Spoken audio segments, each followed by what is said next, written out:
अच्छे बच्चे कैसे बैठेंगे? बेटा आज अभ्यास 5E शुरू करेंगे। 2 सर्वसमकाओं पे हम लोग सवाल कर चुके थे। एक सर्वसमका थी a प्लस b पे घात 2 बराबर होता है a पे घात 2 प्लस b पे घात 2 प्लस, या बल्कि ऐसे लिखा हुआ है प्लस 2ab प्लस b पे घात 2। आप आगे पीछे लिख दोगे उससे कोई फर्क नहीं आएगा।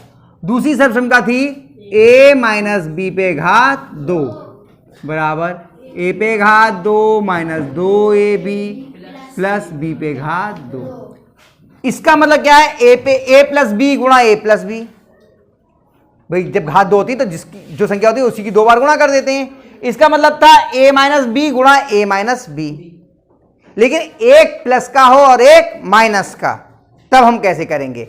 जैसे कि a प्लस b गुणा a minus b, a plus b गुणा a माइनस b, ये हो। इसका मतलब है पहली संख्या का वर्ग माइनस दूसरी संख्या का वर्ग। कौन सी संख्या का वर्ग माइनस में? जो यहां पर माइनस में दी हुई है, ध्यान रखना।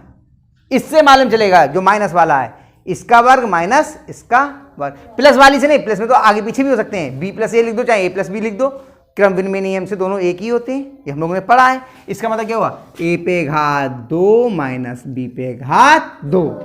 इसका मतलब दोनों का योग गुणा दोनों का अंतर, और अंतर में कौन सा? पहले ये वाला बाद में ये वाला, यानी इसमें से इसको घटाना। समझ में आया? ये आपकी तीसरी सर्वसमका हो गई। आज हम लोग इस वाली सर्वसमका पे आधारित सवालों को सीखेंगे। पहला सवाल है a पे घात 2 माइनस 4। देखो यही है, याद हो गया मुझे सवाल, अभी मैंने देखी थी तो हाँ यही है। अब सबसे पहले हम देखते हैं कि जब ये वाले 2 पद हमें दिए हुए हैं तो क्या ये दोनों वर्ग के रूप में हैं और इन दोनों के बीच में माइनस का निशान है, यानी इन दोनों में अंतर है इन दोनों का। तो देखिए a जो है पहला पद ये वर्ग के रूप में है।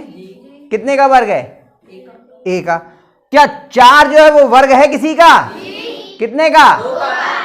यानी अगर चाहें तो इन दोनों को हम वर्ग के रूप में लिख सकते हैं और बीच में माइनस का चिन्ह होगा, या इन दोनों का अंतर। तो यानी कि हो गया a पे घात 2 माइनस 2 पे घात 2 हो गया।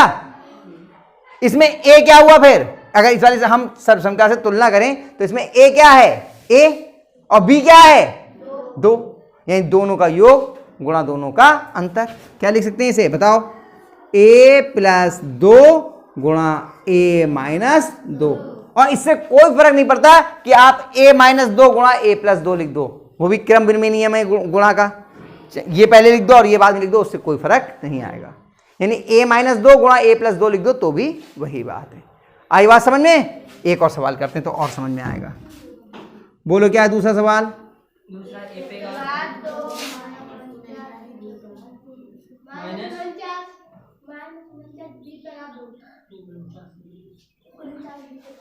यही तो है।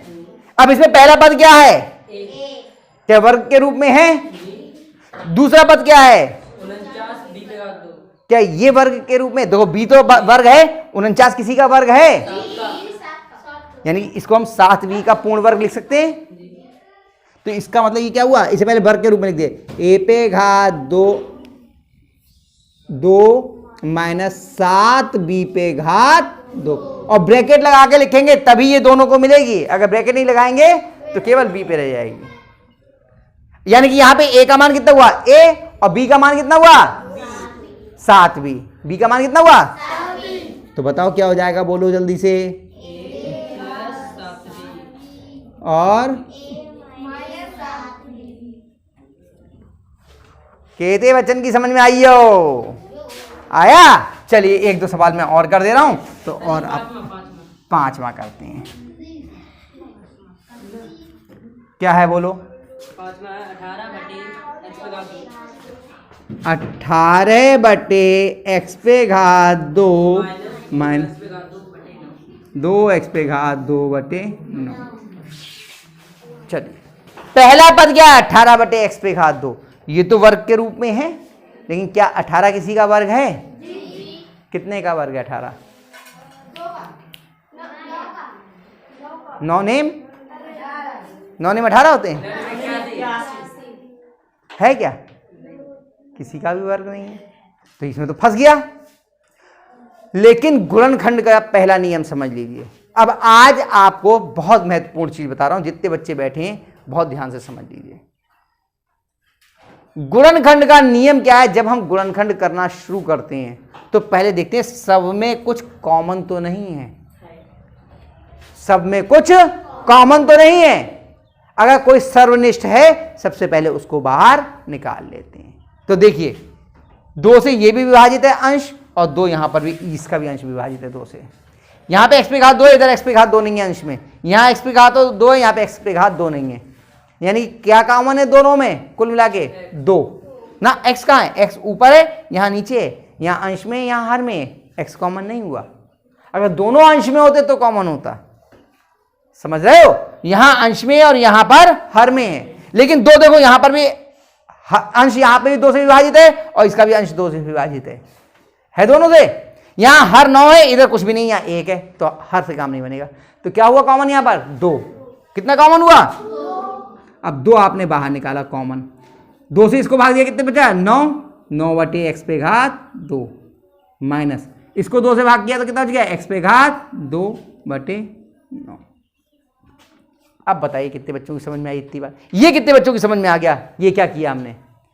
जब भी हमें गुणनखंड करना होता है, हाथ नीचे कर लो, तो सबसे पहले हम देखते हैं पूरे में कुछ कॉमन तो नहीं है, उसके बाद ही हम गुणनखंड का सवाल आगे बढ़ाते हैं। नहीं तो पहले, सबसे पहले हम कॉमन देखते हैं।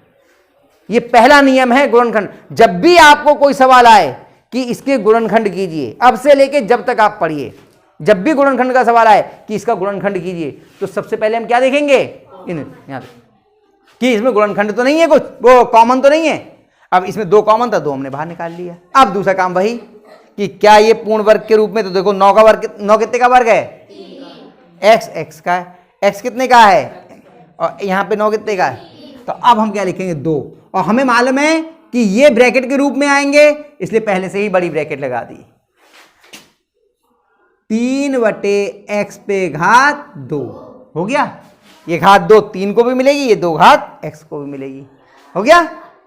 माइनस x बटे 3 पे घात 2, और ब्रैकेट लगा के लगाए, और बड़ी ब्रैकेट है अब बंद, क्योंकि ये 2 से पूरे की गुणा होनी है, इसलिए ये बड़ी ब्रैकेट हमें लगानी पड़ी।